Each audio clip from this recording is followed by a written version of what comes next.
Hi, Allison. Well, the DOJ is attempting to do some cleanup work based on that interview and the blowback that ensued. In a statement they released, they suggested that some media outlets are not reporting this accurately, saying that that is not what the Associated Press or the Attorney General stated. What the Attorney General stated, the department will continue to receive and vigorously pursue all specific and credible allegations of fraud as expeditiously as possible. But now, earlier in the day, the Trump campaign had issued a statement in response to that Associated Press story about the Attorney General's comments and said, well, if you're investigating, we're not aware of it. They slammed the Attorney General in a nice way, saying, quote, with all due respect to the Attorney General, there hasn't been any semblance of a Department of Justice investigation. We have gathered ample evidence of illegal voting in at least 6 states, which they have not examined. We have many witnesses swearing under oath. They saw crimes being committed in connection with voter fraud. As far as we know, not a single one has been interviewed by the DOJ. The Justice Department also hasn't audited any voting machines or used their subpoena powers to determine the truth. And in fact, we have seen witness after witness in multiple hearings now lay out their accounts of potential voter fraud, even in relation to those machines. In fact, Melissa Carone, yesterday during the Michigan Senate oversight hearing, detailed her experience as a Dominion contractor on Election Day. Listen. What I witnessed at the TCF Center was complete fraud. The whole 27 hours I was there, there was batches of ballots being ran through the tabulating machines numerous times, being counted 8 to 10 times. The whole night, the whole 27 hours I was there, that I saw that was for Donald Trump, not one, not a single ballot. That is scary. Also, multiple witnesses have testified that the machines were indeed hooked up to the internet, despite Dominion voting machines' denial of such happening.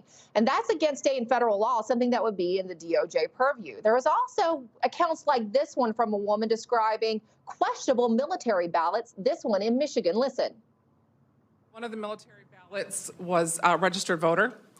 And the ballots looked like they were all exactly the same Xerox copies of the ballot. They were all for Biden across the board. There wasn't a single Trump vote, and none of the voters were registered. They had to manually enter the names and addresses and a birth date of 1/1/2020, which would override the system. And in a completely separate hearing in Arlington, Virginia yesterday, there was a truck driver who described transporting 144,000 already completed mail-in ballots from Bethpage, New York to Lancaster, Pennsylvania. The driver was told to leave his trailer overnight. When he returned the next day, it was missing. Now, Barr did go to the White House for a couple hours yesterday. The White House said it was a previously scheduled meeting, but there was more interesting news released by the Attorney General in that interview. He revealed that he had given John Durham, the U.S. Attorney General looking into the Russia investigation, special counsel status. Sean?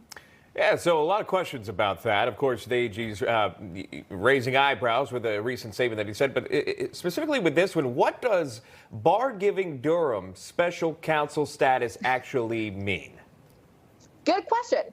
Are we going by the Robert Mueller standards, in which Republicans said that he was protected and they couldn't do anything about it? People I talked to, certain law enforcement sources, say that doesn't necessarily ring true when it comes to Democrats, and they may not honor that same standard. So it might not actually protect him.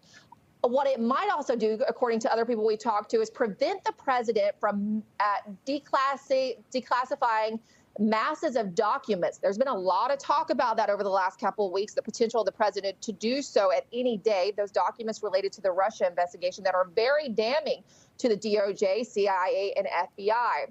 So if this keeps him from doing that, the question is, who exactly is Barr protecting with this special counsel status?